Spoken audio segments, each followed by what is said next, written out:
just first, I want to recognize the Congresswoman because I've known her for so many years. And of course, we all know she started her career here in California, but I have been watching her when she's been in Washington, D.C. Let me just tell you, she is a fighter. She is a truth teller. She is a leader among leaders. She is always talking about her district and fighting for this district. And she is an extraordinary, not only Californian leader, but a national leader. Can we please give it up?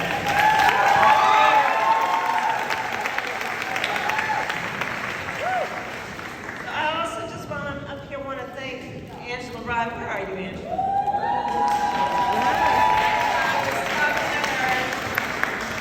I was talking to her the other day, and she was telling me about this 10-city tour, and of course it's ending right here in Los Angeles. And Angela, we've been friends for a very long time. You are a sister to me. What you are doing with this tour, what the leaders here have been doing with this tour, is absolutely about giving life to those concepts that we were raised with, including self-determination. That's right. The importance of understanding one's power and empowering community at the same time. So I congratulate you in front of all the friends and to everybody here. Thank you.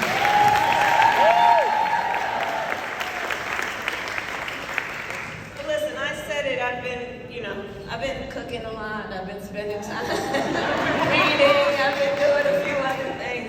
But I've been doing a lot of thinking too, and I've been doing some talking. And here's the thing. As the Congresswoman said, what we are going through right now in our country is extraordinary in terms of how people are being attacked, how fundamental rules of law are being attacked, how the dignity and the sense of purpose is under attack in so many communities, including this one.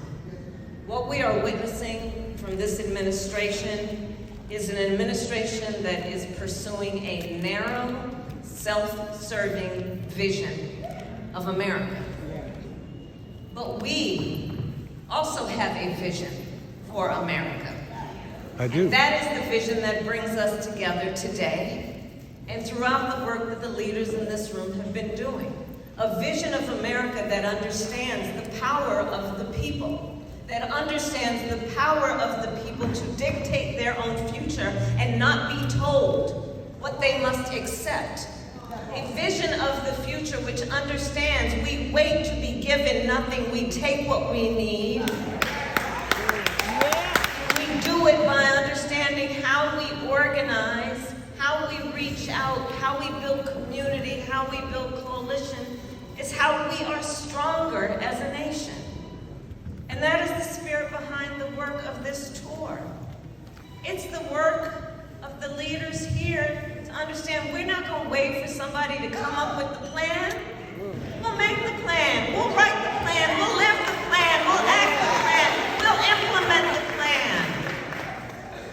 It is the leaders here who understand that some people are trying to sell in our country a suggestion that you must be overwhelmed because everything seems so chaotic. And I know it feels that way. And as the Congresswoman said, certainly those tariffs are nothing but chaos.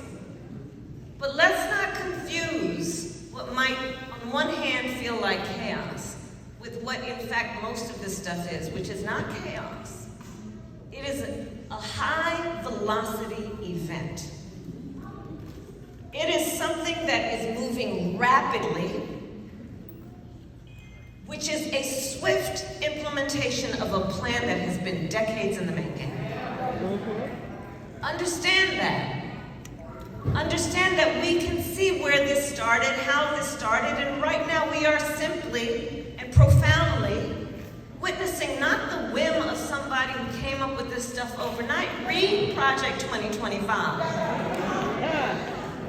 This has been in the making for a very long time. What else has been in the making for a very long time? What we know how to do in terms of organizing, what we know how to do in terms of mobilizing, what we know how to do in terms of connecting people together to own the power that they so rightly have. So I just wanted to come by to thank everybody here because this is so critical. And I'm going to tell you, having served as Vice President of the United States, and having served as United One of the things that I'm really clear about right now is that to get through this and get beyond this, some of the work is going to happen out of D.C., but most of it is going to happen right here. That's what it is. It's going to happen right here with the leaders who are here. It's going to happen because we know that in this environment where all these folks are trying to push a bunch of mis and disinformation, we know the truth and we are truth tellers. Amen. It is part of the work that everyone is doing here that knows that the most effective messengers are your cousin. And your play cousin. And your neighbor.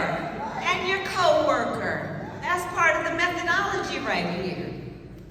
The methodology, what we're doing is we know that people are feeling this so heavy, we're just helping them make some sense of it. And that is so important, to just help people make sense of it. And I'll tell you, you've heard me quote my mother many times. My mother would say to me, no, you don't ever let anybody tell you who you are, you show them. That's right. And that's what the leaders here are doing. And so let us keep this work alive. It's all about what's happening in the grassroots, on the ground, with the community leaders, building community. Let's not forget that this work is going to benefit all people. And let's also pay a particular attention to Gen Z. Now, you've heard me say I love Gen Z, I really do. I see some of you in here. But our young leaders are so key to what we are doing, both in terms of the future of our country, but the empowerment that we are building.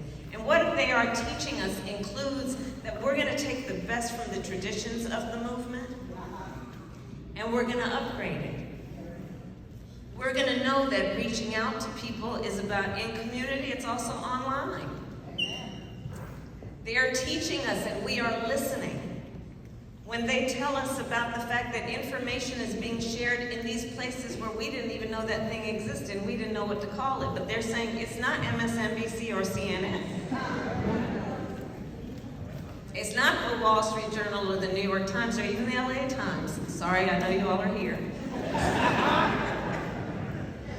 And they're teaching us. They're teaching us to go where they are. And again, that is what the leaders here do so well. We go where the people are, we're going to make a difference. And so to everyone here, I say thank you. Let's keep this work alive. Let's bring our friends and our relatives here the next time we gather. Let's build community and let's continue to build this movement. Thank you.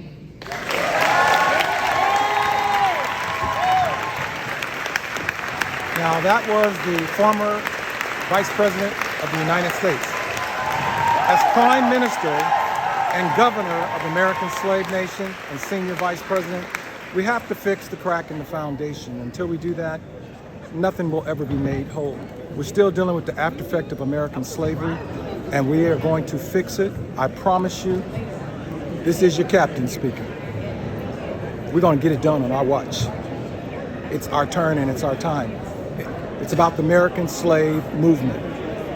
America bred her own slaves, and she's been a deadbeat parent to her firstborn and to her descendants. And so we have to, as we roll out the Name Before Shelter initiative by the American Slave Nation, it's going to fix the issue that we've been dealing with. Because a lot of these people out here have been homeless because of the fact they've been nameless. This is your captain speaking.